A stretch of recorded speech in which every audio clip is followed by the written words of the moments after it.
السلام عليكم ورحمة الله وبركاته. عن أم سلمة رضي الله عنها دخل النبي صلى الله عليه وسلم إلى أبي سلمة وقد شق بصره فأغمضه فقال إن الروح إذا قبض اتبعه البصر فضج الناس من أهله. فقال رسول الله صلى الله عليه وسلم لا تدعوا إلى أنفسكم إلا بخير. ثم قال رسول الله صلى الله عليه وسلم اللهم اغفر لأبي سلمة وارفع درجته في المهديين وافسح له في قبره ونوره فيه واخلفه في عقبه. رواه مسلم. Matenda majifuka Allah tabaraka wa taala kyatuwadde obuwangazi.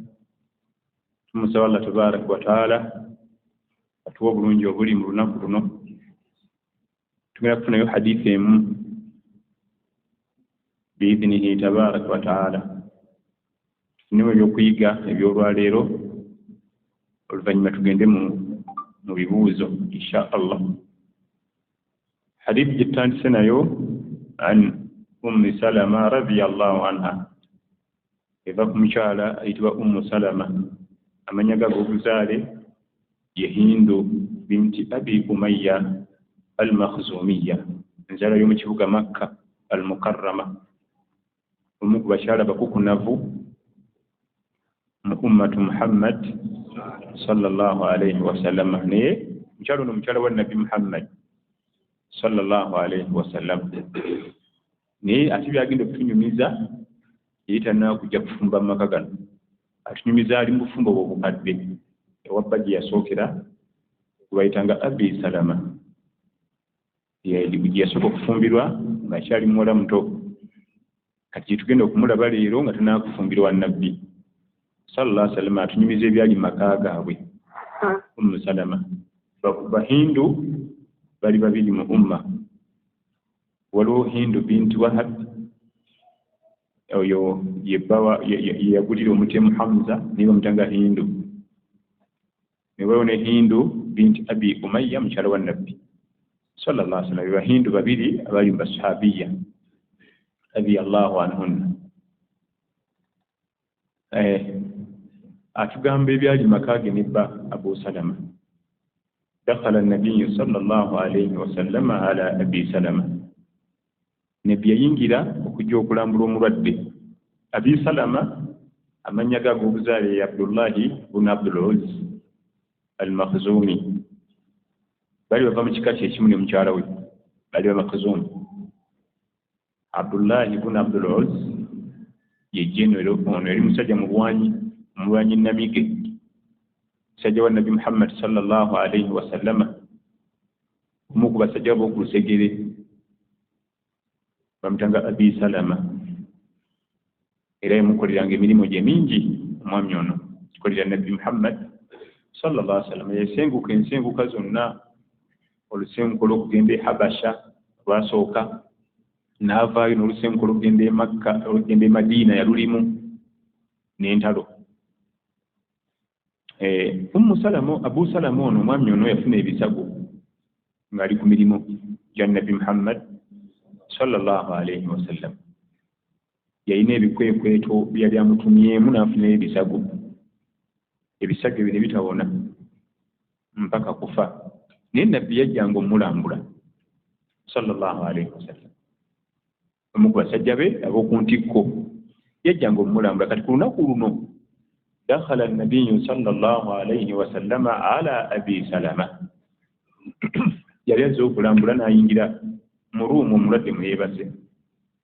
Waqad shaqqa basaruhu, ng'amaaso ge gakanuse gatunudde waggulu. Abantu bano abali waka bamulaba nga Nabbi ayingira sallallahu alaihi wasallam, naye ng'omwami bamulabidde amaaso geewanise. Waqad shaqqa basaruhu, nga geewanise tegakyatemya. Ashaqqu kintu ekyatise, kubanga eriiso teryatika liba litemya bwe liti buli kaseera. singa lisigala bwe liti nga teritemya kaba kabonero kabi omulwadde waffe. Waqad shaqqa basaruhu fa aghmadahu, nabbi n'agazza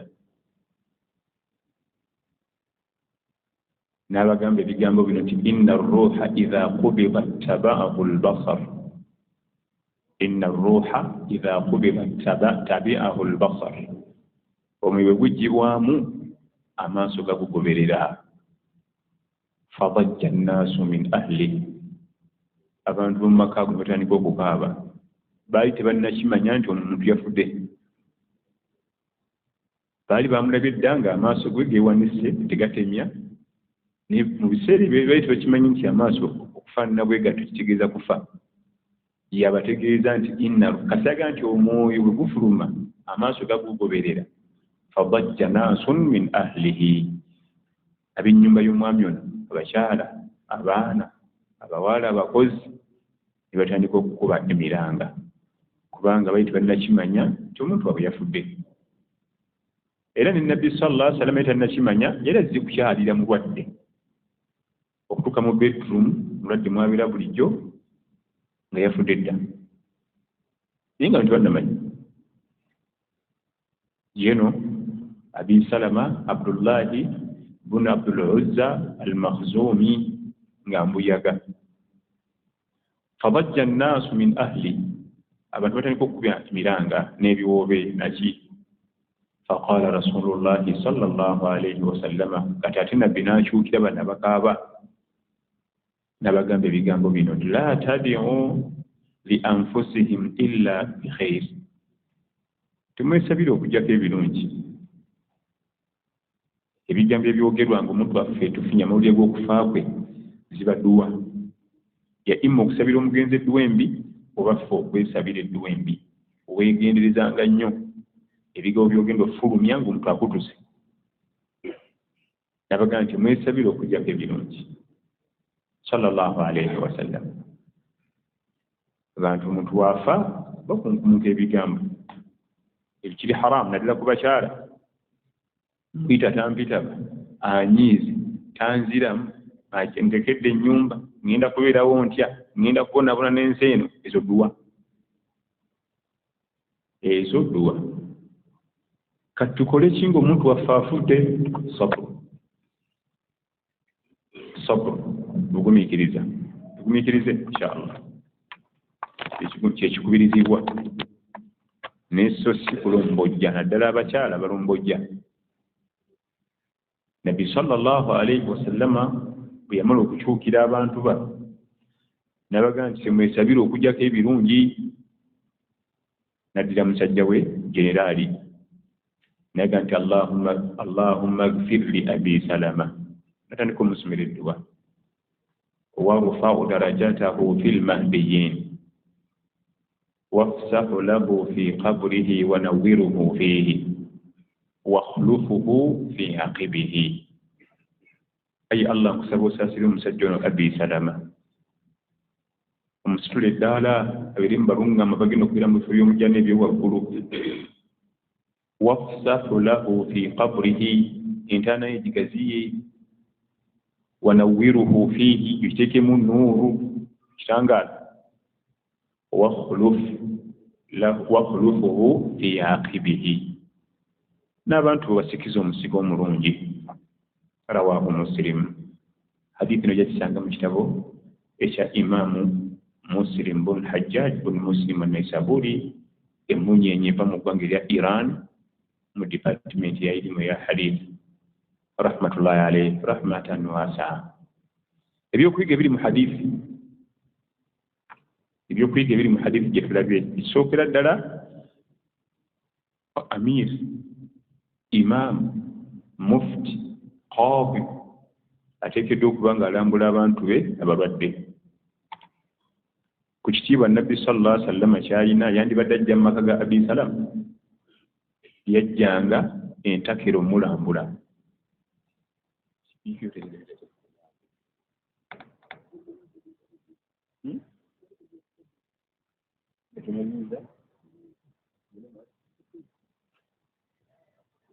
So onobeerawo omuntu ng'anyuulanyuula obuntu, aba anyuula nze.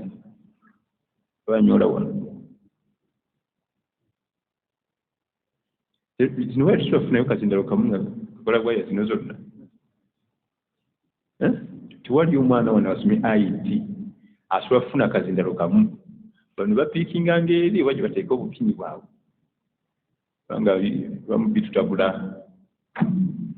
ensuula kisoboka ekyo abaana basomye IT wa oba batukwatakwata mu vidiyo ne batumikisinga bati ne bakulaga nga wali okuba bidongo ate obikubanga nabo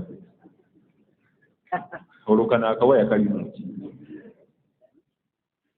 akati twali tugamba ki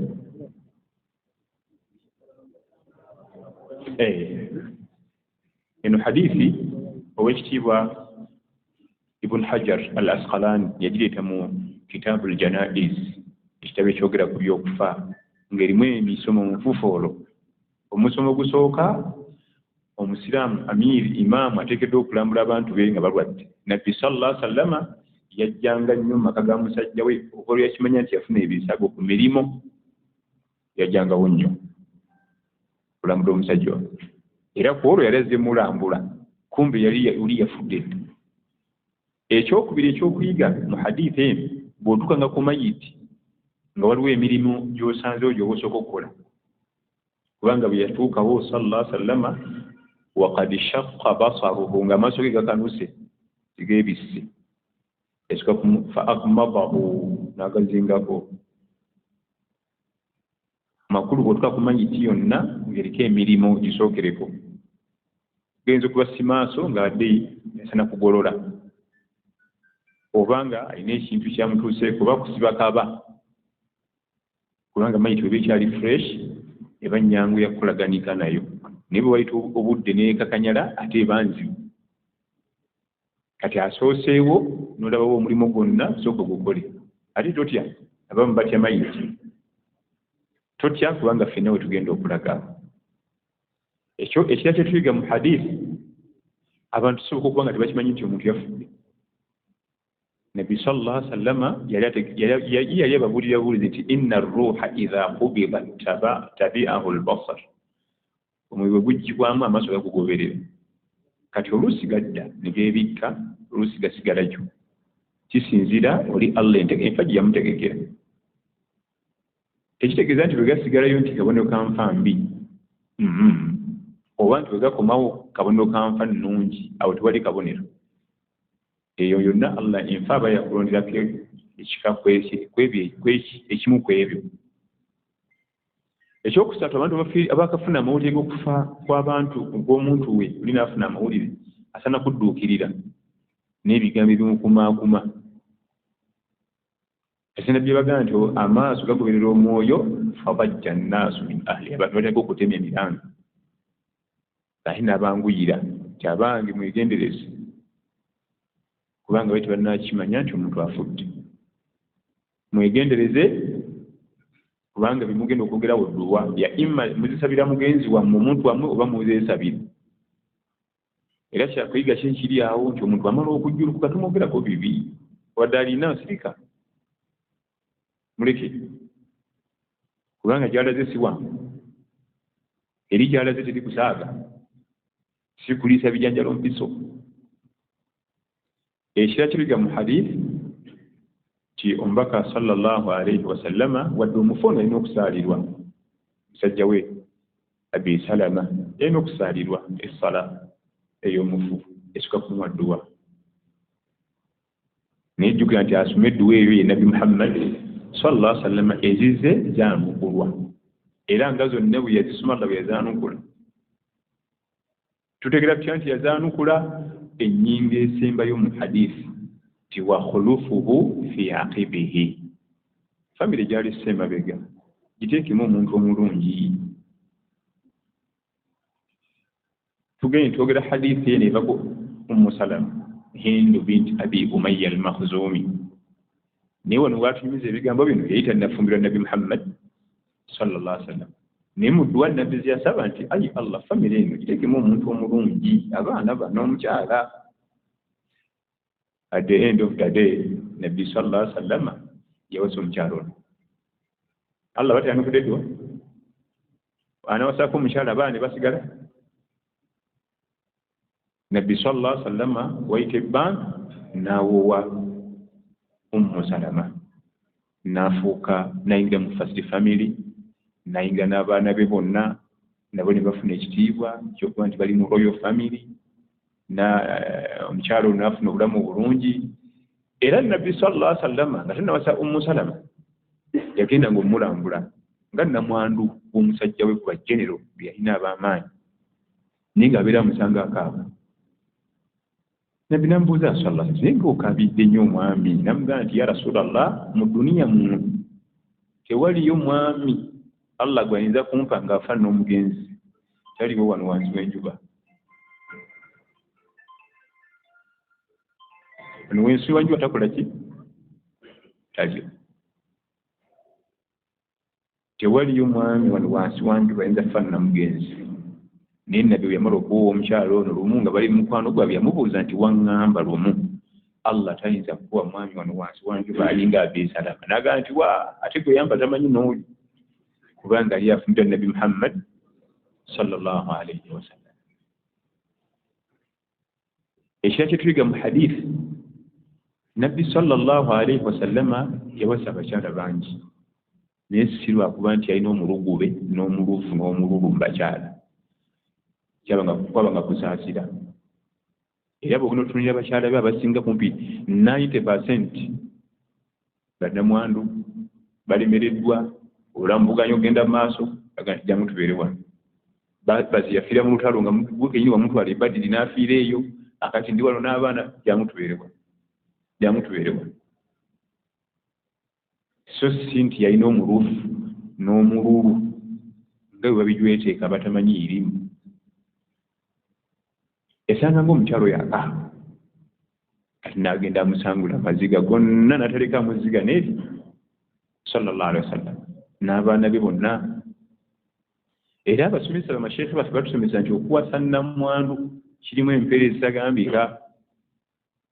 Ekyokulabirako tukijja ku ye sallallahu alaihi wasallam, kubanga Abi Salama ebiwundu bye yafuna ebifuna ali ku mirimu gya umma, ebiwundu nebigana okuwona. Yafuna ebisago mu bifo by'omutawaana, ebiwundu nebigana okuwona, amakulu yafiira ku mulimu. Nabbi sallallahu alaihi wasallam n'ayagala addabirize famire ye. Okuwasa nnamwandu kirimu empeera nnyingi, naye empeera ezo zivaawa mu mirimu gy'ogenda okwetikka. Abaana bafune ekyokulya, abaana bafune school fees, abaana bafune ebasula ne maama waabwe. So singa ffe nnamwandu tunoonya naggaga. Nnamwandu nga babadde mugaga muvundu, oyo ayangu ofuna omusajja. Naye era ffe tugamba nnamwandu nti alina obwana bweka 6 ali mu kazigo wali nti sinagatwala nange, nze kenyini na 6 n'obwange bwennyini bunnemi, ate nga ateekwa akasomero kooli. Nnamwandu gwe bagamba aliko empeera kusasula fiizi abamulekwa. Bamulekwa bafune karenti, bafune obulamu bulungi ka medico. Ffe wano waffe olwaleero tugwirana na bannamwandu bagagga, ate bwe twegendereza oyinza okulya sente z'abamulekwa, kubanga omukyalo yabasigaza emmali y'abaana bali, ejja kungulira akamotoka, ejja kuntwalako e Dubai ninye ku baati. Ate omukyala ye omukwano bwe gumutemba, sente zonna ajjayo bujinga kuwa, ati oyinza okudda ku sente z'abamulekwa n'ozirya, n'odda mu sente z'abamulekwa n'ovugamu emmoroka, tova ku nnyonyi naye ng'oli ku sente z'abamulekwa. Nabbi sallallahu alaihi wasallama n'aleeta omukyalo ono Salama Hind bint Abi Umayya al-Makhzumiyya radiyallahu anha, n'ayingira mu first family. Era n'abaana be ne bafuna omukisa okubanga kitaabwe Nabbi Muhammad sallallahu alaihi wasallama n'abaana b'omukyalo ono ne bafuna omukisa okubanga baganda baabwe be baana ba Nabbi Muhammad sallallahu alaihi wasallam. Awo tewali kisaaga n'ekyo okuyingira obuyingizi mu royal family ekyo, tewali toddayo kuyisibwa mu maaso. Ebayitibwa Ahlul Bayt, first family eya ummatu Muhammad sallallahu alaihi wasallama.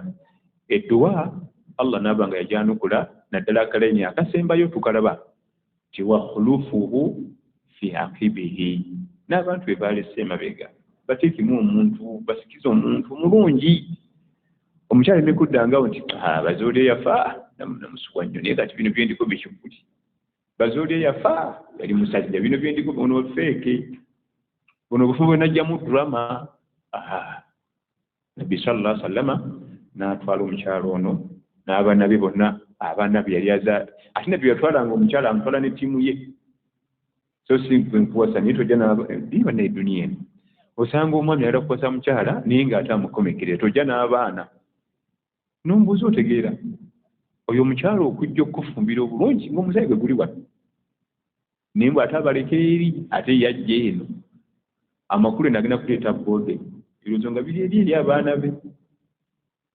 ebirowoozo nga biri eri abaana be era ajja kubanga essisimu tevaayo obanga tolina bulungi mugenzi nga ye kennyini agendayo nnyo ng'oyagala omuwambe yenna mumaleyo gwe mugende nti abaana bonna yoolooteekebwa baasi inshallah ajja kukkalira naye mbuzi ate noosanga oli nga alina nonakamu bwe kati simulabawo wano mugalaba obutonde bw'omukyala ayagala nnyo abaana okusinga ffe abaana be walaba omugaati awo ne kabbata nga byagenda okulyako abaana bali eri singa omwana wange addewo nali akagaati kano ne kabbata tubali eri bw'oba oyagala omufunza obulungi bwe nti bonna bonna tikoleete oyiwe wano baasi era nabbi sallallahu alaihi wasallam abakyala be nga bwe tugambye nti abakyala be bonna 90% baali bava mu bufumbo bukadde yabayoolangayo bonna n'abaana baabwe jangu wano mu ttiimu y'okukalira era ky'oboolaba abakyala abasinga tebaazaala mu maka ga nabbi sallallahu alaihi wasallam kubanga olwedde baali bamaze okuzaala gye bava okugjako abakyala babiri be baazaalira nabbi sallallahu alaihi wasallam ku bakyala 12 beewasa mu bulamu bwe ewasa abakyala 10 abakyala 10 tebamuzaalira babiri be bamuzaalira nga ye mukyala w'omubereberye Khadija binti Khuwailid radiyallahu anha ku baana b'omusanvu yamuzaalirako 6 ne Mariyatu al-Qibtiyya ku baana abo n'azaalayo kamu abakyala abasigadde bonna kubugera amannya kabuzibe kabuke wadde okufuna olubuto ne luvaamu ba Maimuna ba Sauda ba Ramla ba Aisha ba Hafisa ba Safiya binti Huyay radiyallahu anhunna tewali mwana Khadija binti Khuwailid Mariyatu al-Qibtiyya be bamuzalira abaana ate omu yazalayo kamu akaggalanda kweta Bulayimu ate nga Mariyatu al-Qibtiyya ava wano waffe ewa Egypt awo wava n'agenda eri omubaka n'amuwowa sallallahu alaihi wasallama n'atuzalira akaana akaali akaggalanda ka Nabi Muhammad sallallahu alaihi wasallama kakati bwe kityo kifaanana bannamwando balimu empeera kutwala mirimu giri kati gwe oyinza okusasula fiizi abamuleko notafuna mpeera oyinza okugula abamuleko emmere notafuna mpeera n'ojjanja abamuleko notafuna mpeera so si kunyunyunta anti ffe twagala bannagagga onyunyunta eri ate batugamba Sheikh Bosa atugamba wasa bannamwando ofuna empeera nsufu kakati wallahi namufunye wallahi jamani alina ennyumba nnene bayabadde musajja mugagga muvundu si kibi naye weegendereza obutalya maali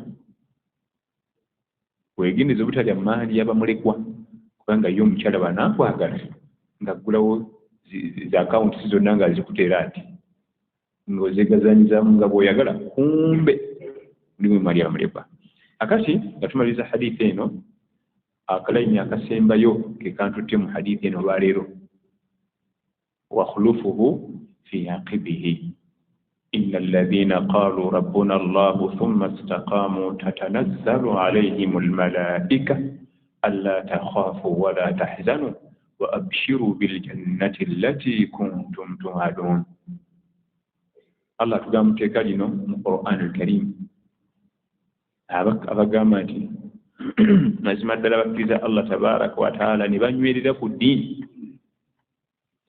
mu kaseera ak'okufa bamalayika bajja gye bali kubanga omuntu agenda okufa ekisookerwako okulaba bamalayika kasi tolabanga bamalayika manya tosobola kudda Teriyenza kulaba malayika n'akomawo eno waffe gye tuli. Sayini ezimu ku sayini kw'otegeeza nti ŋŋenda olunaku lw'oliraba malayika nga bwe yatondebwa n'ogiraba. Kati omuntu alaba malayika kyasooka okufuna shiddatul khawf, okutya okuyitirivu. Toyinza bw'otatya kubanga ekitonde ky'otunulako tokifumiitirizangako bukyozaalibwa. Bw'ojjukirayo olunaku lwonna lwe wali otudde n'ogamba nti oba malayika eringa enjovu oba eringa jjagwa oba eringa gundi, wali okikozeeko? Tosobola kubanga tolina kw'otandikira. Ogigeraganya na kitonde ki engo kubanga yenkambwe ne layani.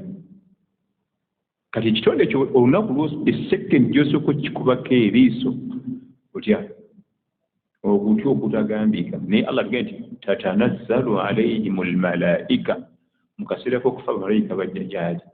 Olubalaba ne basooka okumuga nti alla takhaafu wala tahzanu, totya era teweeraliikirira. Ekyo ekitendo okukifuna nga bamalayika bakikugamba nga bakasooka okubalaba kye basooka okugamba, oteekeddwa okuba nga wadde munywevu ku ddiini. Inshallah tunywezi.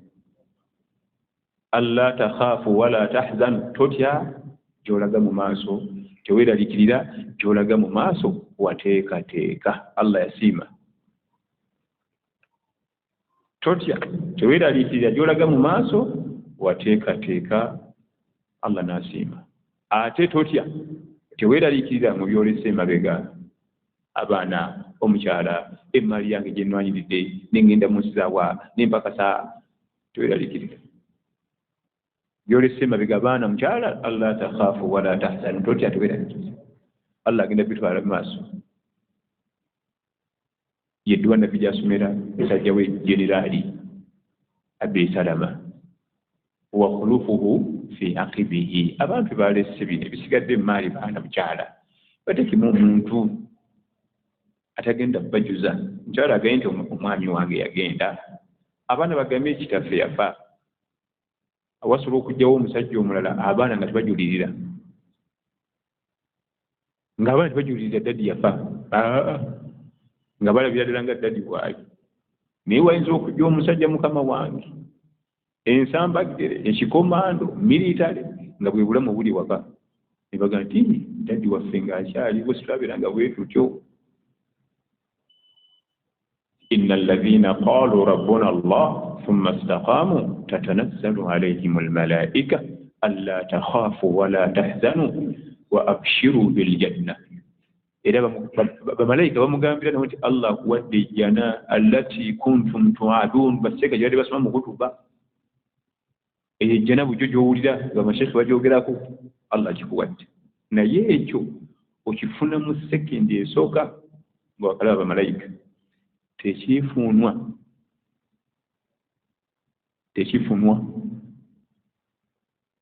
nga bamalayika bakakulawo bati oluggi batunuddeko kooti ti mukulu tulya teweeraliikirira. Byonna biri okke, gy'ova wali okke, gy'olaga wali okke, teweeraliikirira. Ejjana Allah agikuwadde kubanga mu kaseera k'okutya, akaseera ak'okufa kalimu entiisa y'amaanyi ku sayidi zonna. Ababeerawo awo ng'omuntu waabwe afa balaba sayini z'okufa batya. Ne munnaffe yennyini agenda okufa yennyini ali mu kaseera mu mirimu gwe bakolako ebintu naye aba mu kutya. Omukkiriza lwasooka okusanyusa n'ebigambo ebyo nti totya teweeraliikirira. Gy'ova wali okke, gy'olaga wali okke. Inshallah twali nga tusinga. Ne bamwongereza nti wa abshiru biljanna, atugambye tugambye nti ejjana ewedde ogirina. Naye ako kaliko ennyingo bbiri. Inna alladhina qalu rabbuna Allah thumma istaqamu. Abagamba nti Allah ye mulezi waffe, amakulu nga bwe waabitugaana bwe tubireka, byatulagira ebirwagi bwe tubikola. Thumma istaqamu. Ne wayitawo emyaka 3 ng'akyali ku kyeyaliko luli. Kubanga al-istiqaama kye bayita okunywereza ku ddiini kwe kuyita emyaka 3 nga salaatul jama ekyaliwo. Kwe kuba nti buli wali osaala jama Allah n'aleeta ssente, jama n'esigalako. Kwe kuba luli wali osaala jama nga ssente we ziri ne ziggwawo n'osigala mu jama. Nga bwe wali obikola myaka 15 emabega nga nakati wabikola. Mpozzi nga wayongeramu maanyi mu ddiini. Kibayita istiqaama. ekyali haramu myaka 10 emabega nakati kiri haramu so se ekyali haramu myaka 10 emabega kati kiri halal okukwata abakyala mu ngalo bakimisa kiri haramu kale luli nali sibikola nno naye kati oba kiki manya istiqama teriyo era tefunwa temala gafunika istiqama waite emyaka 2 nga salatul jamaa salati subuhi salati isha'i maghribi nga bikyali mu jamaa nga luli kubanga olusi bibera mu jamaa bakwasuli busy kasite emirimu girabika okulira minisita oddamu n'oddamuli ogattanga tekudwalaza gira okubaza nsimbule bwe natuuka ensaleesha nsimbule ntwale emaali y'omugagga istiqama ekyaba kifuna abena istiqama inna alladhina qalu rabbuna allah thumma istaqamu nga bwe yali abikola emyaka 2 emabega nakati salatu istiqama ekyo bakiwa last minute wali nga yakakyuka ave mu life n'ayingira life ya akhira kubanga okufa muteeko mitego gy'olunaku lw'enkomerero oba otandise akhira kasi otandika okulaba malayika oba otandise akhira enkomerero betandise era life eddaka awo gy'ogenda okuwangaalirawo yeeyo eba ya miggo ng'omanya n'eri yonna miggo salatu saasi bweba yabyengera mirembe manya yonna bwegenda okuba bano bennyini abaza okukolako engeri gye bajjamu n'ebigobeso kugamba byo bikulaga kubanga banakima omukyamu allah bagamba nti wannazihaati gharqa wannashitaati nashta allah ayogera alayira bamalayika bakandula emyoyo gy'abajjemu olukandula kusikambula kubanga okusikambula kitegeeza kulumya nakutukirayo nakusimoggola ate wannashitaati nashta n'alayira bamalayika abasobola emyoyo gy'abakkiriza olusobola kitegeeza mpola nabwegendereza nakutateekawo pain salatu saasi wannazaati gharqa wannashitaati nashta bombi abalayira yebakola era yabalagira oli ajja kubuuza ate ogayiba malayika ate batugamba malayika eryeki malakul maut omuganda amuyita malayika walumbe malayika eryeki niye alina ttiimu gyakola nayo alina ttiimu bagita advance team esookawo nga tannajja eyajja kulasiti tayinza nakuweza sekendi buwo ng'akolawo ki namala wezawo sekendi 2 oza mumire mugwawo noleka gonna amaka miramu katono nnyo nga yagenze dda alina advance team esookawo neteekateeka omukono nga bwegenda okutambula omuntu abeera wamujjana bajja n'essande eziba mujjana salatu saasi bw'abeera wamujjana bajja n'essanda eziva mujjana bw'abeera weeri naye wali essanda zaayo zinyooka n'okunyooka bazireeta zinyooka ne baziteekaawo naye nnooza allah tumusobola jamaani amatanta ga bwereere malala ga bwereere ngezigezi olowooza nti oli wakitalo obugabega ne kuzimba gatala waapi bw'aba wa mu muliro bajja n'essanda nga ziva mu muliro nga newe kabakata kasubbawa busubba tuyinza kagumira wakatadde wano kusobola kuguma naye kati bagenda kusiba wenna muli mweziva mu muliro ezo ezinyooka tunaazisobola alina advance team gyakola nayo esookawo yeka bwejungira omukulu ajja kulasiti allah bwatuga nti qul yatawaffakum malakul mauti alladhi wukkila bikum bagambe gwe nabi muhammad sallallahu alaihi wasallam nti abasomboola bamuyita malakul mauti gwe nakwasa ogwo omulimu naye asanga emirimu gyatandikiddwako dda mikolo gyaba gyatandise dda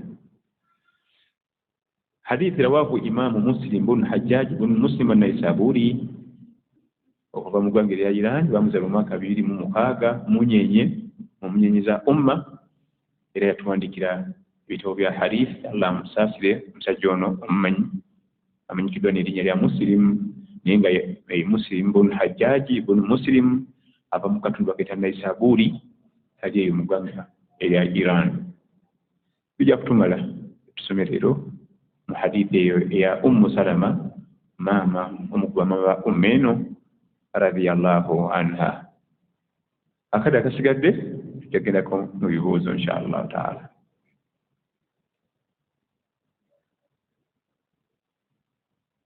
Bwe batuwali bibuuzo nga tugalawo darusi.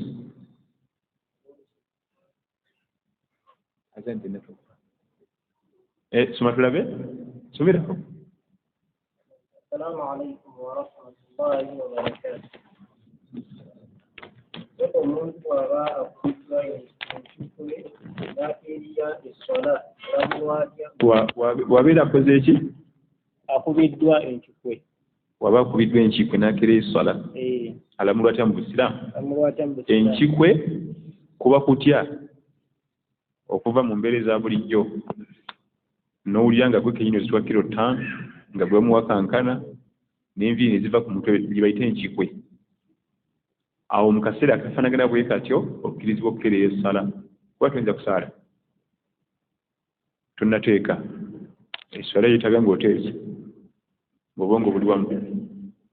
Sheikh ayitibwa Sheikh Saleh ibn Fawzan al-Fawzani Allah mutukuumire mu kitabo kye ekituma al-Mulakhasu al-Fiqhi fiqhi omufunze kirina emijalado 2 kirungi nnyo ku bawalimu nnyo n'oluwalabu olulimu baffe ba bulijjo yateekamu ezimu ku mbeera nga bw'ofunako emu ku zo keerera essala tolina musango.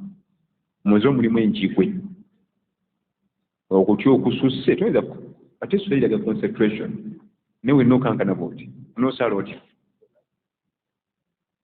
ate ng'essala eyagala nnyo khushu obukakkamu okuba wamu okubanga owoze. alaga nti qad aflaha almu'minun alladhina hum fi salatihim khashi'un. Bamaze okwesima abakkiriza abalina khushu mu ssala ng'ali wamu ku kintu eki naye okankana bwoti osaala. Ekyokubiri okuseka okutwetyemuka. Okuseka kirala n'okuteetyemuka. Okuteetyemuka n'emikono giba giseka n'olutwe ndikuluma n'amaziga ne gajja nga buli ojjukira akagambo kali oddamu n'oteetyemuka. Buli ojjukira akagambo kali waga nti kamala okusala magaribi nzije ojja kuba takbiira oddemu okunkumuka enseko sooka olindeko zimala okugwamu olyoke oyingira essala n'obusungu obw'amaanyi mubadde muyomba kati wallahi ate kamala essala wano nzije nkuddire kubanga ojja kuba takbiira ogende nti singa akavumu kano nkamuvuma kakola makisi ate wali kubali mukazi wange gwe kamala essala eno kamukasukire. Ebyo bitankuula obwongo tosobola kusaala. N'abantu baffe abavuga motoka piki nga oleka wali emotoka yo n'ojja okizuula nti motoka eno wano wenjiresse niyo tasangako obulabi bwamu nakutaala oba piki yange nagisangawo kweri oyo tagenda musala kubanga agenda kusala omutima guliwa tuulawo ku pikiyo motoka y'olinde faisali jangu nkumire ku mawuka eno mala okusaala wadde jama ewedde ku lwaki ekyo kisingako okusaala esala enfu.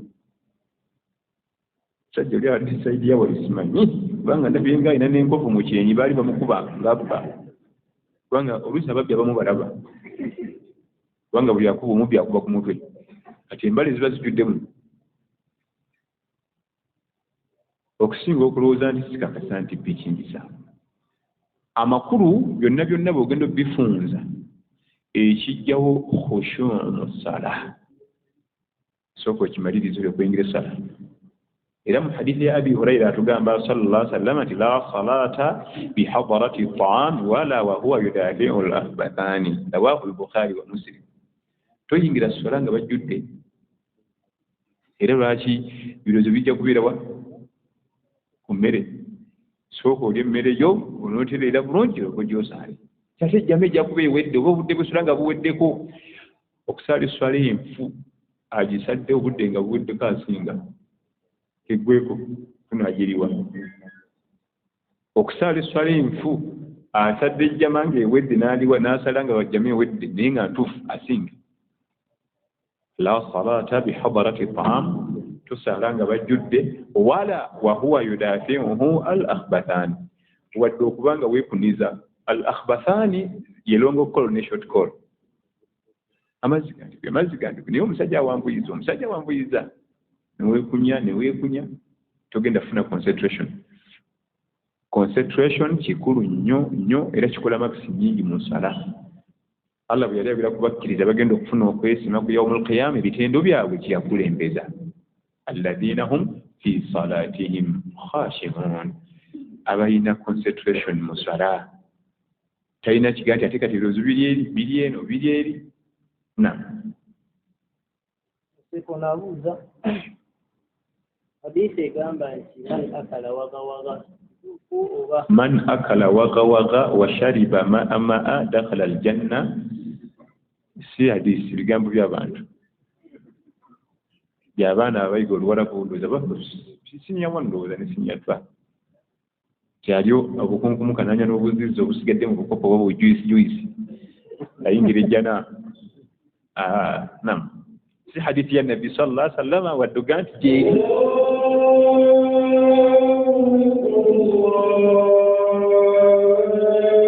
My name is Ryan Masuka.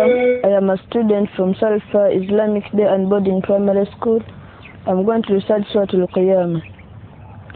أعوذ بالله من الشيطان الرجيم.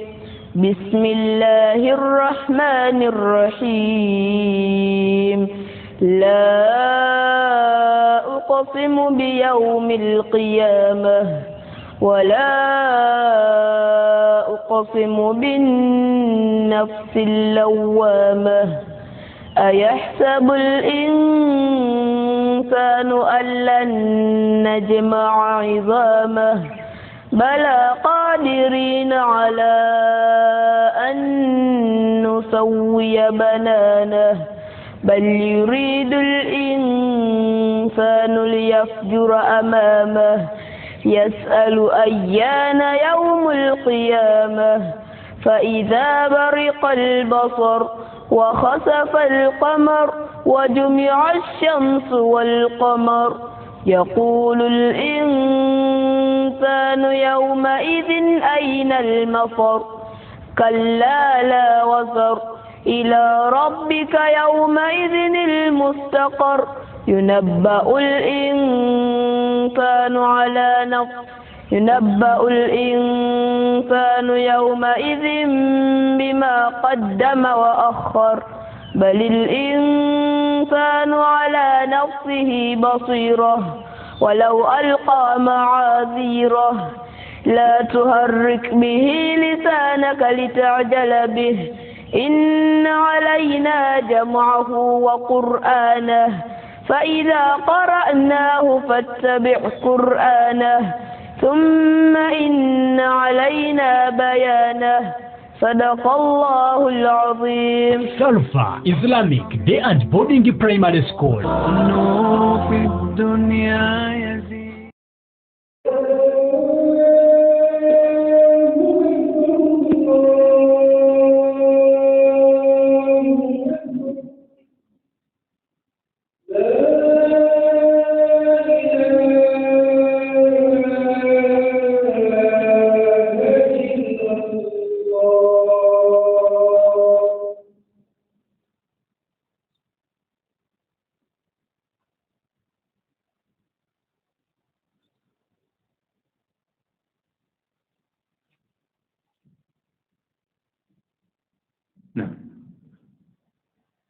nabuuza agamba nti هل يجوز صوم النوافل شعبان وكنت لا أصوم النوافل أيام في أشهر المستقبل. هل يجوز الصيام النوافل في شهر شعبان لشخص لما كان يصوم في الشهور الماضية؟ نكسب إنك إذا السنة mwezi guno gwa Shaaban nga tuwe tusiba bulijjo tewali buzibu okujja ku Nabbi gwe yagaana sallallahu alaihi wasallama nga wabulayo ennaku nga la tuqaddimu Ramadan bisiyami yawmayn wala yawm illa rajulun kana yasumu sawman falyasum. Wabulayo ennaku 2-3 ngire Ramadan tosiiba ko yaita siiba niyo banga dayina ennaku zezasiba eza sunna emabega yakkiriza niwe twatandika enkyala manzaani nga leero mande mubadde musiibi wannaku za sunna osiiba wagaana tabadde musibi waazo wa muganda amuganda ku lwaki anti alina fitness already talina fitness ate atandika okudduka tunagala otandika nga ate nakanyama muluma ate abasajja abadduka marathon olunaku lwagenda okudduka nga tannasimbula ate asika kuddukamu n'atunya yenna amazzi kati abali tadduka bw'obikola kaate amaanyi gonna oba ogwonoonyi oba tukyaddusi gaweddemu oba tukyaddusi naye abadde abikola bulijjo yaddukamu kilomita nga 3 ate atannasimbula n'abugumya omubiri nawe ebikola olabe bagenda okugamba nti basimbule nga buli omu wakuluma tulakutuuzi naye abadde asiiba ennaku eza sunna okusiiba kikulu bannange okusiiba kitendo mu bitendo by'abantu b'omujjana okusiiba ennaku eza sunna kitendo mu bitendo by'abantu b'omujjana kati gwe omujjoyagala fena twagala jjana si bya ssente tiyi alabbi singa nange badde nakka ssente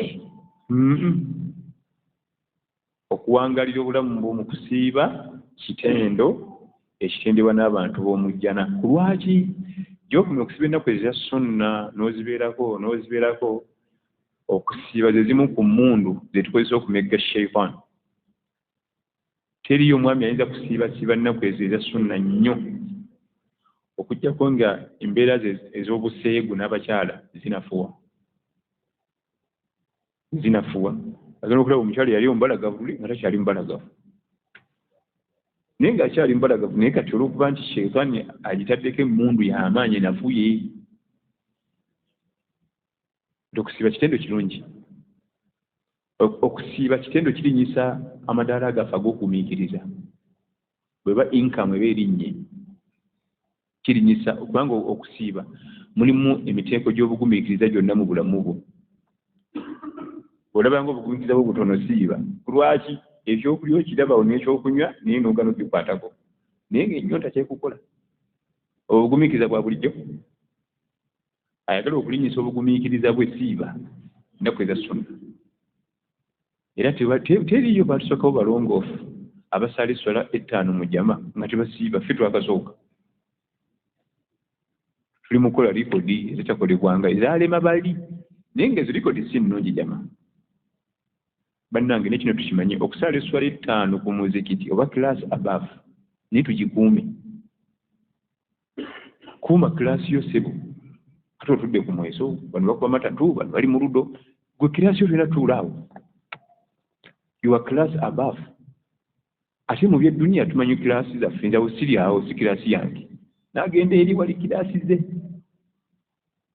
sibe guli nzawo sigulawo ngoye lwaki zino matundu baali nti ngoye naye kilasi yange nsikula ki mu byedduniya tumanyi kilasi gwe ngoye tumanyi ozigula fena tusobola ozigula bwawo wozigula kukuma kilasi naye munange mu byeddiini ate kilasi etuli mu kukuuma omuntu asala esswala 5 tule wali ludo si kilasi yo bagenzi situlaawo munoonye bannamu ne bali bennyini baba bagana ono omusajja ava ku muzikiti ate atwegasseemu tusunaana kugendako ku muzikiti amakulu beewuunya okwessa kilasi ekimuma kigwano kilasi yo byonna tutuula wano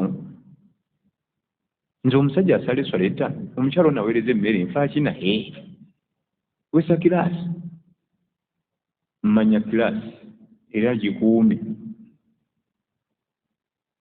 tuweteekemu amalala nti nze situla bazanyira ludo nsala esswala 5 ku muzikiti kyagula otudde wano olinde haja ajje ku saidi yeri wadde fena tukuba ludo nti situla waawo sanga omwami agenze mu saaluuni bamusaze enviiri mulimu abawala banyigamu oba banyiga biki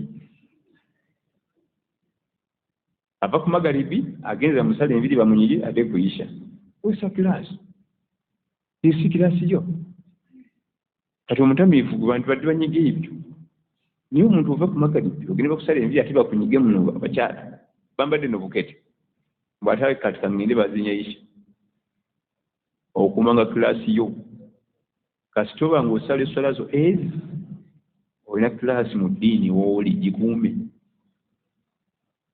ate nno ebyedduniya oluusi tugenda twewanika ne kirasi nga sunda zituuka mu byedduniya bino awuza mbu awusiri awo n'agenda gwa mu mabanja yitadde mu kirasi zitali kiki naye nga musajja wattu agezaako kwerwanako kuwanika kirasi agiwanika gyetannatuuka ey'eddiini wagiwanika dda ate bw'ogisa ogiwanika busa sala tusaasire okumanya obumanya nti mu saaluuni mulimu abantu babiri mukolamu abakyala n'abaami tekigwana te mwami gendamu asaleta okukizuula obuzuuzi nti saaluuni eyo bakoleramu abantu bamiteeke egi mulimu abakyala bakolamu n'abaami mwe bali noonya endala nti nze kirasi yange situlamu eyo naye tetumanyi kirasi zaffe tunafuya nnyo kirasi zaffe naam. Assalamu alaikum wa rahmatullahi wa barakatuh. Seka nasiramuka nga ndi muntu mukulu.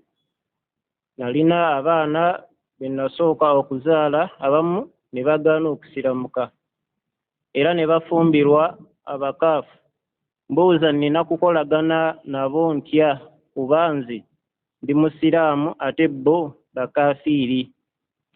Ya siramuka mu bukulu n'abaana abamu ne bagaanirayo ne bafumbirwa abasajja si basiraamu kati nkole ntya ekisookera ddala teweeraliikirira si gwe osoose okusiramuka mu bukulu ne basahaba bwe bali Abubakar Siddiq radiyallahu Abubakar yasiramuka ali 37 nga alina n'abaana.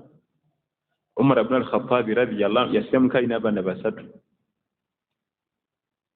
ekyo kitya tosiramusi mu bukulu eyo kimu ekyokubiri enkolagano yo n'abaana bo bakolako ddaawa tobazaalukuka kubanga si bamulutadde bakoleko ddaawa era babo sigala nga bakolako ddaawa bagazisa eddiini gye wagendamu yimukako ekiro saalo basabire tayi Allah lungamya abaana bange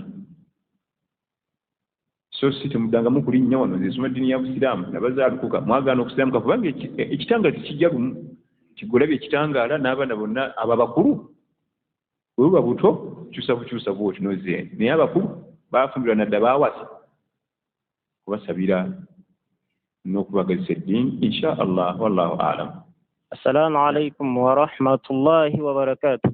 Alaikum assalam. Sheikh, tugaanibwa ebifaananyi naye ennaku zino tugula pampa amawulire n'ebintu ebirala nga birina ebifaananyi ne ssente kaakati malayika ziyingira mayumba gaffe zitya?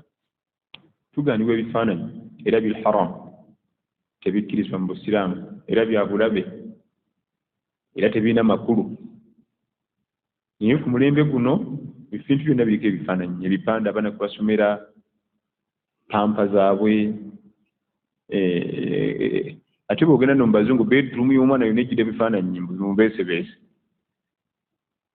dole wabukibuka wabukuba kuli percent. Ebyo si birungi kubanga ebifaananyi bigana bamalayika okuyingira mu nnyumba zaffe. Ebifaananyi tulaba ntunoonya emikisa gitubuze ffe tugoba bamalayika baleeta emikisa malayika ejja n'emikisa gyo ogenda okuyiga oli ebifaananyi ngeddayo najjo sente zikyalabika yarabbi Mungu simanyi nakumanyi banankuza ku mulimo. Ffe tugoba bamalayika bajja n'emikisa okuggyako malayika ebyegi gye bataggalya na bifaananyi balumbe oli yandigire kanti mbiwa agafaananyi aganene aleme kuyingirawo ebyo tebimukwatako malakul maut tebimukwatako ne ttiimu ye yonna bazze kukola mirimu gya buvunaanyizibwa giriko obudde ajali musamma naye bamalayika betugobera ebweru ab'emirembe ab'emikisa ffe tubeegobera fegenyi. Wali nali Bulaaya wali bantikudde diguli wali oyo jjajja yafa akati oli oyo mu nnyumba y'omusiraamu asala eswala ettaano bye twayogedde biri twesuula kiraasi nga situmanyi bifaananyi byaki. Nabbi sallallahu alaihi wasallama mu hadithi ya Aisha atunyumiza nabbi yalina endagano ne Jibuliiru naye ng'agenda kujja waka Aisha najja n'akyusa kateni tebaakigenderera nti kateni kwaliko emimwa gy'ekinyonyi omutwe gw'ebinyonyi Malaika Jibril bwe yajja n'abirenga teyayingira n'asigala ebweru. Nabbi ne yeewuunya nnyo sallallahu alaihi wasallam Malaika Jibril okusuula obudde kubanga akwata time. N'amulinda n'abula n'agati ekijja kiki okufuluma ebweru ng'ali wabweru. Twaki lwaki wayingidde nti situyingira mu nnyumba muli bifaananyi? Ti mu nnyumba yange Muhammad mulimu bifaananyi ki? N'amuwa message yali alese n'agenda n'addayo ne banoonya ebifaananyi byabula. Ne banoonya ebifaananyi ne byabula. Kati bakakoyo atuddeko awo yarasulaga ebifaananyi ng'ebiridda okwetegereza kati ndi obudde ebitutonye biibino. Namugaa kati ni zonna timbulayo. Ayi tozigaba kubanga era gwogenda ozigaba naye agenda zikola ki? Ziteekayo waggulu aziwanike. Bino ebyandisidde ebizibu bino. Nyumba yange eramweta ebifaananyi. Malaika Jibrilu aganye okuyingira ennyumba ya Nabi Muhammad sallallahu alaihi wasallam ng'ate alina commission olwaffe bamutumye Allah mutumye aleese message naye aganye okuyingira. Tadeeta ffe bannamba lujega baraka zaffe tukola ki? Tusigubere gwe renti omuntu n'afuka renti fees wallahi tamu ino mbadde simanyi nti banagisoma. Mbadde simanyi bikaseera tubeeramu buli taamu tukakasa nti banagisoma buli taamu tukakasa banagisoma. Baraka emikisa gyonna ke tugigoba. Totimba bifaananyi mu nnyumba yo, tewali bwetaagwa bifaananyi. Nabi Muhammad sallallahu alaihi wasallam biba kubanga ebifaananyi byali byamakulu singa ekya Nabi Muhammad sallallahu alaihi wasallam tukirina. Saagala olowooze nti tewali tekinologiya akuma kifaananyi ekyo.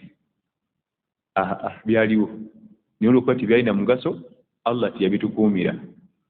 Ebyalina omugaso yabitukuumira. Qur'an teriiwo.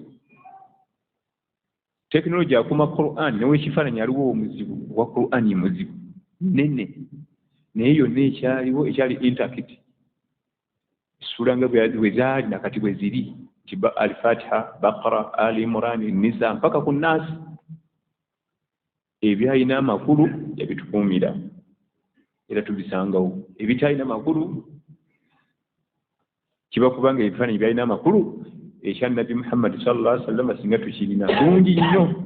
Abubakar nze nandibadde byonna mbigula ekisooka ekya Nabbi, ekya Abubakar, ekya Umar, ekya Uthman, ye ebyabajenero abalwanyi ba Nabbi ba Khalid ibn al-Walid, ba Hamza, ba Umar singa bijjudde mu nyumba yange weebiti yonna bwebiti ne mu kisenge. Naye tebyalina makulu tola teyabitukuumira. Ebyamakulu nakati bikyaliwo era tunajjo biraza. Qur'an, hadith webiri bulungi era bikwatibwa n'emutwe n'osanga omuntu akuta hadisi emitwalo 2 wano. Irimu endala tosobola kugikwata kizibu okuddawo mbakwate ekitabo kya biology oba ekya physics byonna bakiteeke wano. Kitabo kirimu hadisi 500 omwana n'akikwata kyonna nekidda wano. Aga wonna webikula obuze ja kusomera ebiddaka wonna. Ebyamakulu yabitukuumira era bitugasa. Ebitayina bijjawo. Kam baqi lis-sala ya sheikhna 5.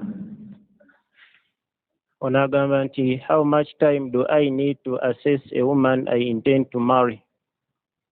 Nyetaaga budde ki okwetegereza omukyala gwe njagala okuwoowa? Tewali budde nti bulina kuba mu myaka 3 ng'abamu bwe bagamba oba myezi 6. Obudde si kyekikulu kubanga ate we buwanvu ennyo ng'oyogereza omukyala oba wa shayitaani omwaganya ebasule mu nsobi. Era bonna abawanvuyiriza obudde mbu nkyamwetegereza bagabira shayitaani omukisa najja bategula. Jjukira tazanyira migizo oyo golaba akozesa nnyo emikisa. Yali nga bano abazannyi b'emipiira abamu bafunye emikisa 5 gyonna n'agyonoona ye tayonoonako n'omu gwe gimuteerewo awo olabe. Myaka 3 oyogereza mukyala aba yakutegudde dda aleeta obwongo ne muyiya ne mugatta tusinkane mulogi yegini. Ekikulu ennyo ku mukyala gw'ogenda okuwoowa si kumwogereza bbanga ddene wabula kumutegeera. bw'omala okumutegeera byayina naye n'akutegeera ne mulaba nga mujja kutambula obuwanvu bwa periods si ekikulu wabula okutegeera okukola research entuufu munno naye nakukolako entuufu nga tutunuulidde buwanvu bwa period kubanga buli wewanvu wennyo yonoona era abavuka badde abanywevu mu ddiini n'afuna omukyala atakutula ekivamu atandika omukatako ku ngalo kubanga muntu kivamu atandika omukatako ku kibegabega kubanga omutima guba guli eri ono nga naye kenyini omutima gwe guliiwuwo ate mu kiwanvu ya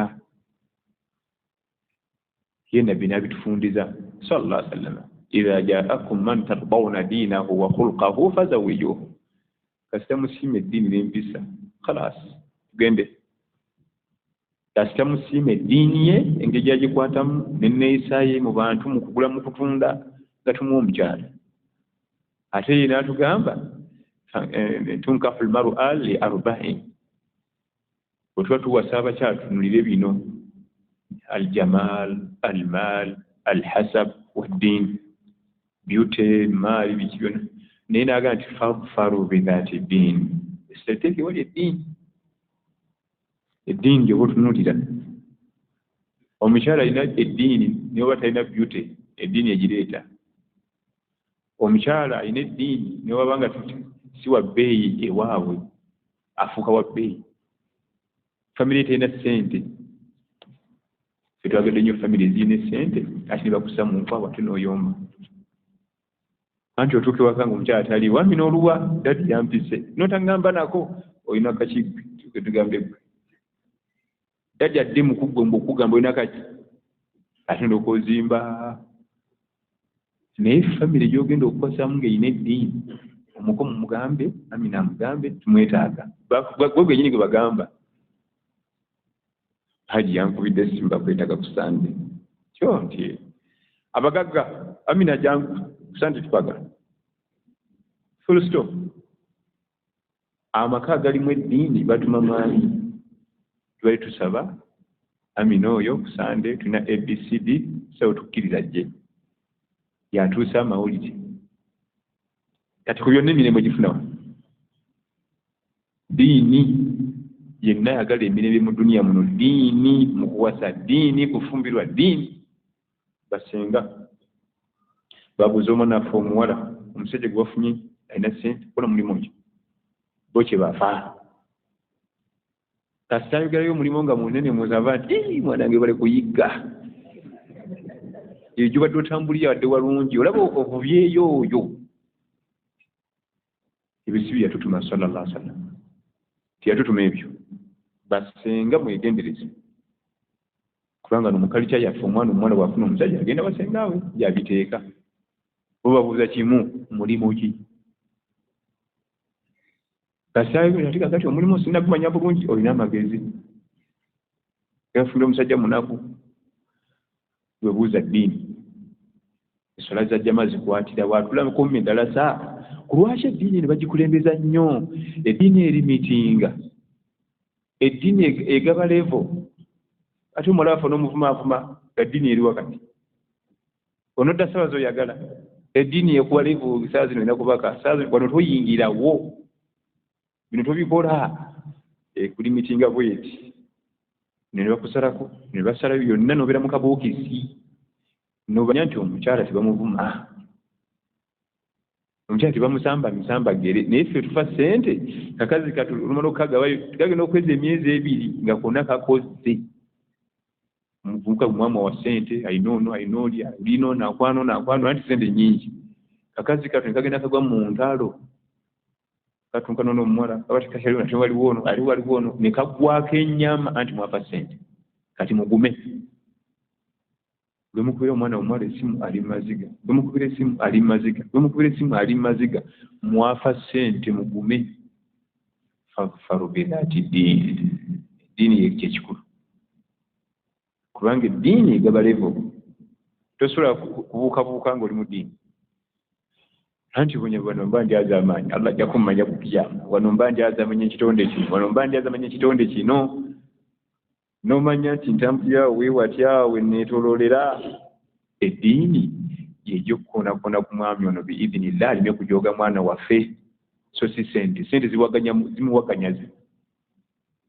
bwe mba muzanyirako muwala ono mutwala nja kukola embaga etamanyi neeyo naye kano kasajja tusente kasondera ensonde kaga nti ati kwagenda naye naddamu sente ezo n'azijja wamangu gano kampise bulungi omukyalo naabeere wano omugaga bamuzanyirako mutwale muwala wammwe nja kufuna omulala wali bansabe ebintu ebijuza fuso mbigula munaku tugende batuwa omulala sala nakula sente zange kufuna mirembe sala kumpisamu maaso ربنا آتنا في الدنيا حسنة وفي الآخرة حسنة وقنا عذاب النار اللهم آت نفوسنا تقواها وزكها أنت خير ما زكاها أنت وليها ومولاها وصل اللهم على سيدنا محمد صلى الله عليه وسلم والسلام عليكم ورحمة الله.